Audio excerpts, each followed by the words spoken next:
Hello, knowledge seekers. In this episode of 20-Minute Books, we delve into the motivational treasure trove that is Getting There by Gillian Segal.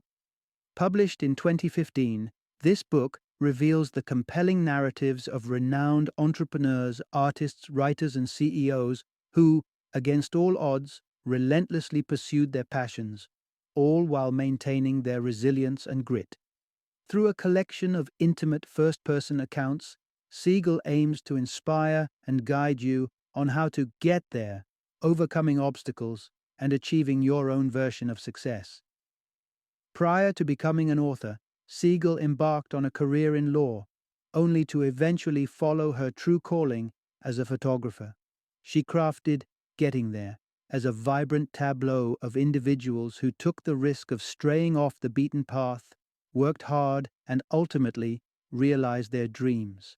Her insightful writing has not only earned her a dedicated readership, but has also graced the pages of prestigious publications like Forbes and the New York Times.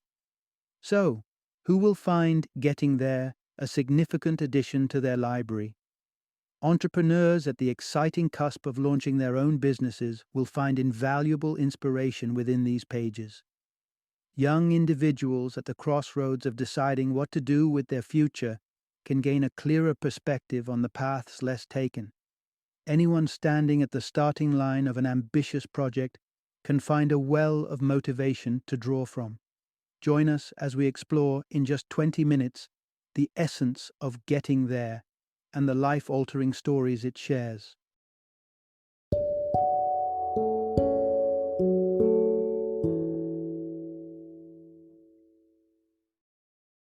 Getting There, a Book of Mentors. Introduction. Discover how the wisdom of mentors can motivate you towards your aspirations. Life is filled with a vast array of personalities who leave a lasting impact on us. They could be our teachers, managers, artists, or even figures from the past. These individuals, known as mentors, gift us with their wisdom and experiences, forming invaluable lessons for our lives. However, not everyone is fortunate enough to have a mentor to personally guide them. But don't despair, for the world is filled with inspiring stories of successful individuals who overcame obstacles and achieved their dreams. By hearing their stories, you can gain insights and motivation for your journey. In the following segments, you will be introduced to 6 such individuals who thrived in their fields. Each traversed a unique path, faced distinct challenges, and emerged victorious. The common thread linking these diverse stories is the inspiration derived from their experiences. It's this very source of inspiration that can serve as your mentor while you carve your own path to success. Throughout this narration, you will unfold how the ideals of a soldier can sculpt the journey of a successful artist, how a struggle with communication ignited the creation of Craigslist, and how an undergraduate's determination gave birth to Teach for America. Part 1. A boy inspired by his father's success finds his own path and becomes the dean of Harvard Business School. As children, many of us found ourselves looking up to our parents as our ultimate role models. This admiration often inspires us to emulate their footsteps, particularly in our career choices. This narrative is a reflection of the life of Nitin Noria, the dean of Harvard Business School. Noria found an admirable figure in his father, who was born in a modest Indian village where very few had access to quality education. Despite the limitations, his father emerged as one of the first high school graduates from his village, furthered his studies abroad, and returned to India to utilize his engineering degree. Eventually, he climbed the ladder to become the CEO of a major corporation. Inspired to make his father proud, Noria embarked on his journey by pursuing an engineering degree. However, his path was not without hurdles. His academic performance was far from stellar, mostly attributed to his love for literature, which absorbed most of his time and attention. As he continued his journey in university, he noticed an interesting pattern. While his science grades remained average, he performed exceptionally well in elective subjects such as history, literature, and economics. This sparked a realization that perhaps engineering was not his true calling, Embracing this newfound clarity, he chose to tread a new path. Fortune favored him with a fellowship to study finance at the prestigious Massachusetts Institute of Technology, MIT. Thus, Nohria embarked on his journey from India to the United States. Once at MIT, he flourished in humanities classes. Encouraged by this success, he shifted to a degree in management and eventually earned a doctorate in the subject. The culmination of his relentless hard work and determination arrived when he was appointed the Dean of Harvard Business School. Nohria views his life journey as a testament to the American dream. Emulating his father's indefatigable spirit, he ceaselessly created new opportunities for himself. Although he didn't follow his father's precise footsteps, Nohria cherishes having such a mentor in his life. However, it's important to remember that not everyone finds their parents as sources of inspiration. Nonetheless, this should not dissuade them from carving their paths and achieving greatness on their own terms. Part 2. How performance artist Marina Abramovich transformed a challenging childhood into emotive art. A challenging childhood, often characterized by unloving, overbearing, or absent parents, can contribute significantly to psychological complications in adulthood. However, adversity during childhood can also serve as a powerful motivator later in life. The life of performance artist Marina Abramovich is a compelling testament to this idea. Born in Belgrade, Serbia, Abramovich parents were affiliated with paramilitary groups, leading to their frequent absence. When they were home, their parenting style was predominantly characterized by strict control and a need for order. Abramovich's mother, a germaphobe, was particularly stringent. She would jolt Abramovich awake if she found her sleeping in an incorrect position and prohibited her from playing with other children. The majority of Abramovich's early years were spent in solitude, but she found a way to keep herself entertained. She discovered her knack for drawing and painting at the tender age of 3. By the time she was 12, Abramovich held her first art exhibition. She continued to nurture her artistic inclinations, graduating from art academies in Belgrade and Zagreb, Croatia. During this period, she unearthed a profound understanding of her connection with art. One day, as she watched high-speed planes drawing contrails against the blue canvas of the sky, she was captivated. The bold, transient streaks fascinated her, leading to the realization that art could emanate from anything in the world, even from her own body. This perspective laid the foundation for Abramovich's long and distinguished career as a performance artist. However, Abramovich's journey was not smooth sailing. When she began, performance art was not recognized as a legitimate art form. She faced severe criticism and mockery. Despite this, she forged ahead, creating performances that pushed her body and mental boundaries to the extreme.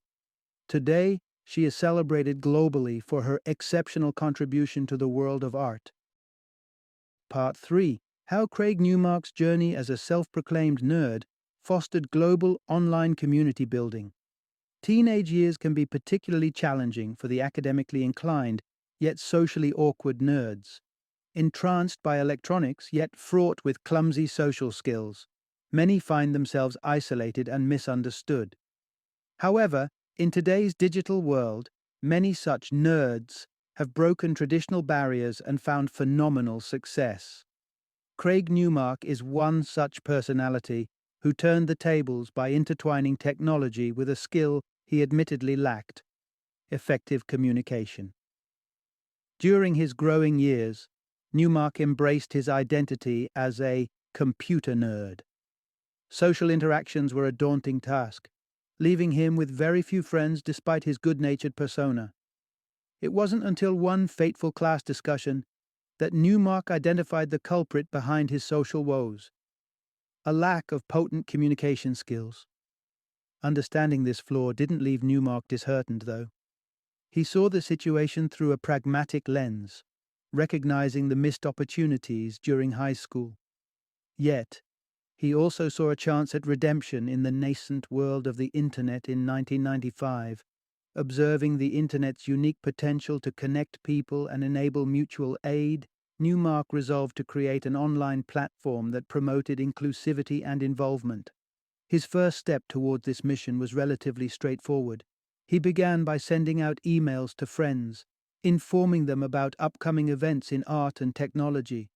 Word about Newmark's informative email thread started to spread, and requests to join his mailing list poured in. Members began suggesting additional features such as job postings, service advertisements, and sales alerts. Within 6 months, the size of Newmark's emails had exploded to a staggering 240 listings. This was the moment when Craig decided to establish his list server, aptly christened Craig's List. By 1997, Craig's List had escalated to 1 million page views per month. In another 2 years, the list evolved into a full-fledged company named Craigslist. Newmark continues to operate Craigslist, guided by his original ethos of giving people a break. His ultimate aspiration is to foster trust and a sense of community in urban regions across the globe, providing a platform for people to connect and find solutions to everyday challenges. Part 4. Wendy Kopp's Journey: From Ambitious Dreams to Realistic Achievements. There's a fine line between being overly ambitious and being downright delusional. While people may argue that your aspirations are far-fetched, it's you, and only you, who can ascertain whether you're treading the right path. Wendy Kopp serves as a sterling example of this philosophy, endorsing the belief that if something feels worthwhile, it deserves your utmost effort. Kopp's journey towards effecting change started during her freshman year at Princeton University. With a fervor to make an impact, she became an active part of a student organization. Together, they aimed to raise funds by reaching out to the CEO of a prominent company based in St. Louis. After the group presented their initiative, the CEO pointed out towards a poor neighborhood visible from his office. He questioned the students, asking why he should back their endeavor when there were other, more critical needs that required attention. His words left an indelible mark on Kopp. Motivated by this experience, Kopp committed herself to a larger cause, ensuring equitable education for all. She devised an ambitious project aimed at ameliorating public education by mobilizing America's brightest graduates to teach in financially disadvantaged school districts. Kopp projected that implementing her project would require a budget of $2.5 million. Her professors balked at this figure, deeming her plans idealistic and highly skeptical of her ability to raise the funds. However, Kopp was undeterred and decided to put her project into action. To raise the required funding, Kopp wrote hundreds of letters to CEOs and industry leaders. Those who responded expressed their doubts about her lofty goals. But Kopp was resolute in her mission and didn't let their skepticism hinder her. She started recruiting graduates directly and managed to get more than 2,500 students interested. This movement didn't stay unnoticed for long. The media spotlighted her project. As the news of her initiative spread, donors came forward. To Kopp's delight, she was able to raise the needed funds swiftly, even receiving a generous grant of $500,000 from former presidential candidate Ross Perot. With 489 teachers on board, Kopp's program, Teach for America, started its training phase. In face of repeated rejection, Kopp never let her determination waver.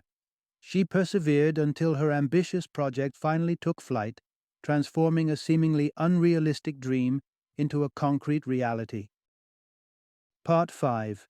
The Unexpected Journey of Sarah Blakely, From Childhood Dreams to an Entrepreneurial Marvel. When you were young, what did you aspire to be? Perhaps you dreamt of being a doctor saving lives, a ballet dancer dazzling crowds, or a firefighter rescuing people.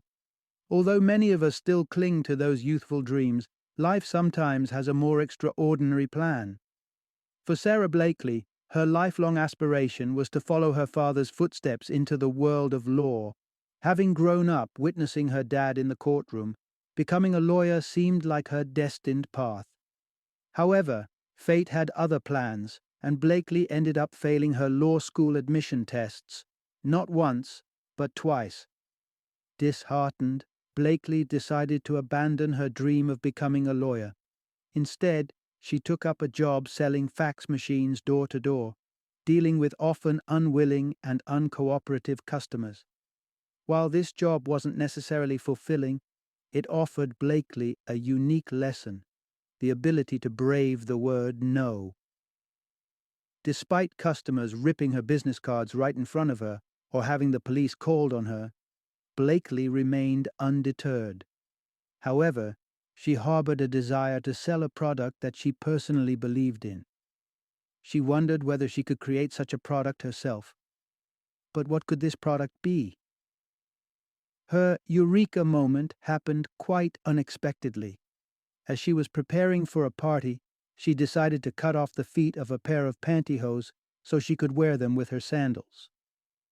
Realizing how flattering the footless pantyhose looked under her outfit, Blakely saw the potential of this as a product she could develop and market, a comfortable and invisible shapewear. Blakely then embarked on a year-long journey of research, patenting, and networking, all done secretively. Though local producers turned down her prototype proposals, Blakely's resilience didn't waver, thanks to her experience with rejections. Then, one factory owner decided to give Blakely a chance, considering that his own 3 daughters might appreciate this product. This was the break Blakely had been working towards. Blakely's creation, Spanx, quickly achieved cult status, even getting mentions on popular shows like Sex and the City and The Oprah Winfrey Show. If Blakely had been successful in her law school admissions, she might never have become an entrepreneur or one of America's youngest female billionaires. Indeed, sometimes, destiny has its unique plans. Part 6. John Paul DeJoria's Tale. From humble beginnings to a successful business empire. Can you picture a business tycoon showering at public tennis courts or scraping by on a mere $2.50 a day? It may sound far-fetched, but this was the harsh reality for John Paul DeJoria during his early entrepreneurial ventures. Despite the challenges, his tale is a testament to the power of resilience and dedication. The cornerstone of DeJoria's life was a valuable lesson from his mother. Success isn't defined by financial gain. Instead, it's about hard work, happiness, and satisfaction in what you do. There was a point in DeJoria's early life when he, his brother, and his mother were on the brink of poverty. They had only a handful of dimes to their name, but despite their dire circumstances, they found happiness in what they had: modest meals and a small garden to tend. This austere upbringing shaped DeJoria's business ideology. He started at the bottom rung, taking up varied odd jobs. Whether it was creating flower boxes, driving tow trucks, or selling encyclopedias door to door, DeJoria held fast to one principle: assisting his customers in making the best possible decision. This customer-centric focus gradually landed DeJoria in more significant managerial roles. His work journey led him to unite with his friend Paul Mitchell. Together, they laid the foundations for John Paul Mitchell Systems, which soon became one of America's leading professional hair care companies. During the initial phase, DeJoria even had to live out of his car. However, DeJoria and Mitchell remained steadfast in their belief in the venture.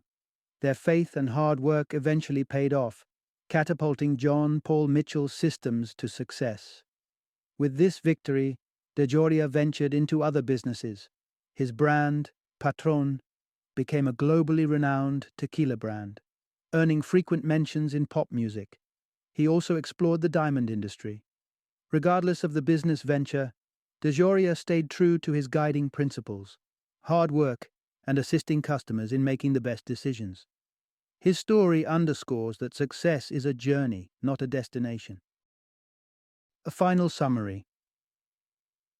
The central idea from this book: Success in any venture is not a momentary achievement but a lifelong journey, as underlined by the narratives of notable mentors. Irrespective of their childhood encounters, be it filled with inspirational moments or challenging times, mentors absorb valuable lessons from their experiences. This allows them to unearth their core values and hone essential skills that come to their aid in the long run.